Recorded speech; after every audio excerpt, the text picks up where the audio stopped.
जय हिंद, जय भारत, जय जवान जय किसान। सभी साथियों को, सभी बहनों को, सभी भाइयों को राम राम।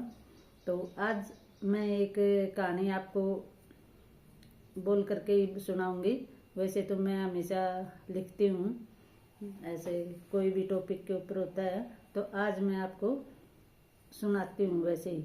तो सुनिए, आपको कैसे लगी कमेंट करके ज़रूर बताइए और चैनल को सब्सक्राइब कर लीजिए। तो एक कहानी है कि किसी बहन ने पूछा कि आपको किसी पड़ाव पे डर लगता है क्या, किसी चीज़ का डर लगता है क्या। तो हाँ, डर लगता है। उस चीज़ से डर लगता है कि जब मैं बुजुर्ग हो जाऊंगी और तब मेरी चारपाई किसी तूड़ी वाले में या पशुओं वाले में डाल दी जाएगी और सारा दिन कोई आवाज ना मारे तो एक छोटे से जग में या किसी बर्तन में पानी रख दिया जाएगा कि बार बार आवाजें ना मारे और अपने आप पीती रहेगी।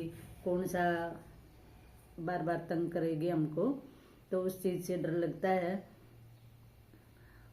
क्योंकि उस तूड़ी वाले कमरे में आपकी चारपाई डाल दी जाएगी, उसी में आपकी सर्दी, उसी में आपकी गर्मी, उसी में आपके कोई भी मौसम उसी में कटेंगे।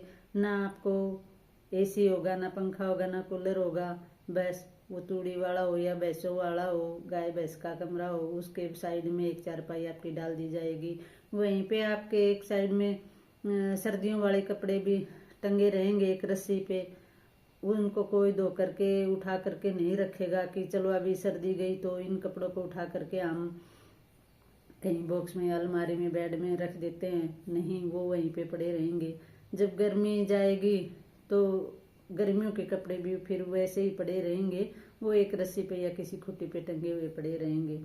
तो आपको कोई नहीं कहेगा कि लाओ आपके कपड़े धो करके हम उठा करके रख देते हैं, अच्छे से प्रेस व्रेस करके।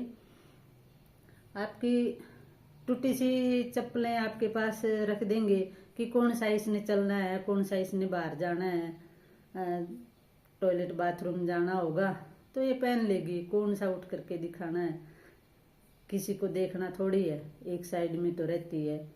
जो घर में गेस्ट आते, मेहमान आते, कोई भी बाहर का या घर का कोई आता है तो वो दूसरी साइड में ही आता है, इस साइड में कोई आता ही नहीं है। और फिर जब आपके लिए कपड़े खरीदे जाएंगे तो कई बार तो खरीदे ही नहीं जाएंगे कि इसको कौन सा बाहर जाना है। अपने कोई पुराना होगा उसको छोटा बड़ा करके इसको दे देंगे, और खरीद भी लिया तो सस्ता सा खरीदेंगे कि किसको दिखाना है, चारपाई में ही तो पड़ी रहती है। उस चीज से डर लगता है।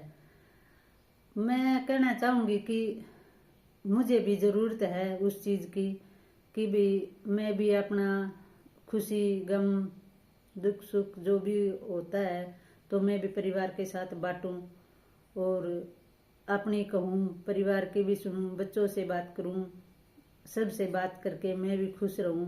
लेकिन ये हर बुजुर्ग की कहानी है, मेरी अकेले की नहीं। ये मैं अपने ऊपर इसलिए कह रही हूँ कि कोई दूसरा भी बुरा ना माने।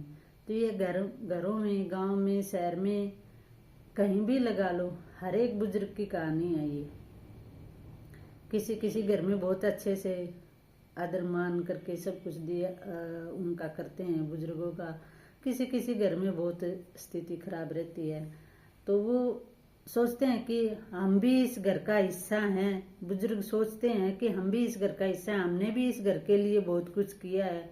तो ऐसे इग्नोर ना करें और अपने बुजुर्गों की सेवा करें और उनका आशीर्वाद ले, उनको दुख सुख में हमेशा आगे रखें।